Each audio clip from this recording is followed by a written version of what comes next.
Welcome back to my channel.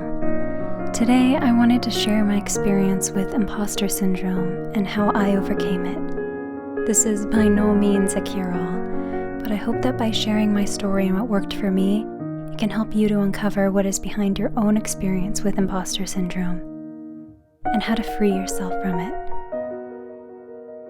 I am so grateful to be on this journey with you.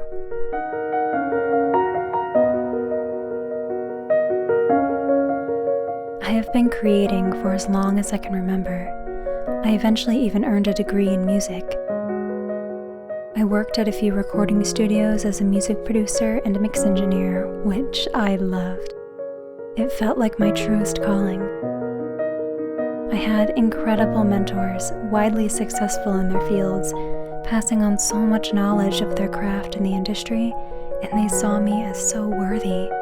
But even though I knew I was talented and experienced, I didn't feel worthy. Some part of me felt inauthentic, and it grew stronger every day. I couldn't put a name to it for years, but I was so afraid for no reason at all that my mentors who saw so much promise in me would see me as a fraud, or that I actually lacked the talent they thought I had. Perhaps these fears existed because some part of me really believed that I wasn't all they believed me to be. I was afraid that if they saw me this way, then it would be true. It led to me quitting the music industry, and I'm sad that I did.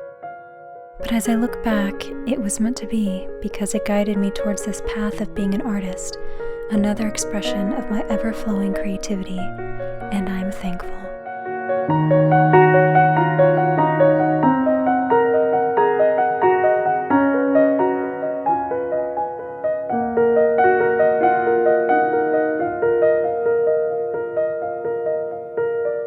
It was through a dear friend that I recently came to name these feelings for what they were: imposter syndrome. I had no idea it was even a thing, and that so many people feel this way, especially us creatives. It was a breath of fresh air to know I wasn't crazy and that this was a completely normal and utterly common experience. But I still didn't know what to do about it. I'm grateful to say I don't experience these feelings anymore. This is because I created a relationship with myself. It may seem unrelated, but over years I would literally sit and have raw, painful conversations with myself, and slowly became more comfortable with being authentically me. This meant addressing things that had nothing to do with art, like the fact that I'm actually very introverted when I thought I was an extreme extrovert. This meant letting go of friendships and creating boundaries, making my circle smaller and stronger, and respecting and loving my limits.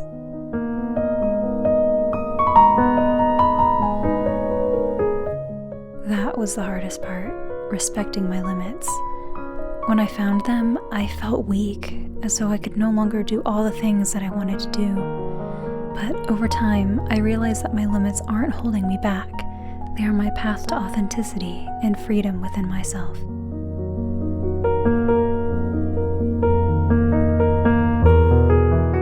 Somehow, learning to love myself truly for all that I am released these feelings of imposter syndrome. I believe that's because I'm no longer trying to push myself to do things I can't, or to be something that I don't even want to be, and I find that I am thriving and achieving more because of it.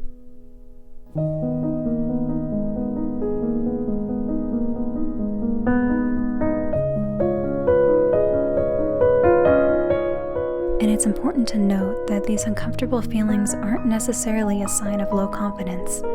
You can be very confident of your abilities and talents and still feel this way.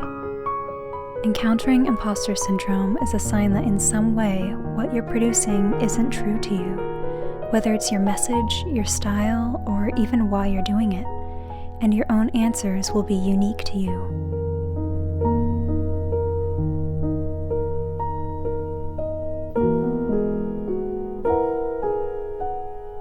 Art, in whatever form you make it, always comes from the true and authentic part of you.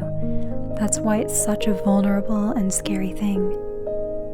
But it's the most beautiful, honorable endeavor, And seeing yourself for who you truly are and accepting and loving that truth is the bravest and most noble thing any of us can do. I think that it is also very important to separate your identity from your work. I have by no means mastered this yet, and as creatives and artists, this can be so especially difficult, as so much of who we are goes into what we create. But it is so important that our judgment of what we create and how we judge our skill does not become a judgment of ourselves as people.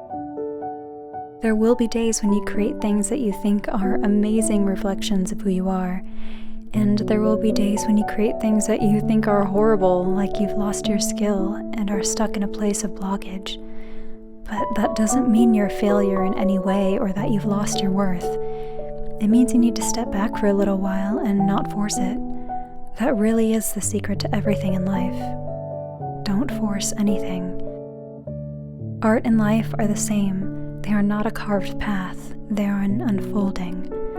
We need space to be inspired. An art block or so-called bad pieces of art are signs that the creative process is working, and it's a very good thing. It means you're doing it right. Of course, this journey isn't over for me yet, and there aren't clear, defined steps to ridding yourself of these feelings that so many of us face. But especially as creatives, we have to be real, for that is what we have to give. Our raw, authentic interpretations of beauty and our experience of life is what humanity has always valued and needed. I think this is more important than ever when we are given suggestions of who we should be every moment of every day. But we are special. We're the creators, and I believe that we are among the best of humanity, and that's worth being authentic for.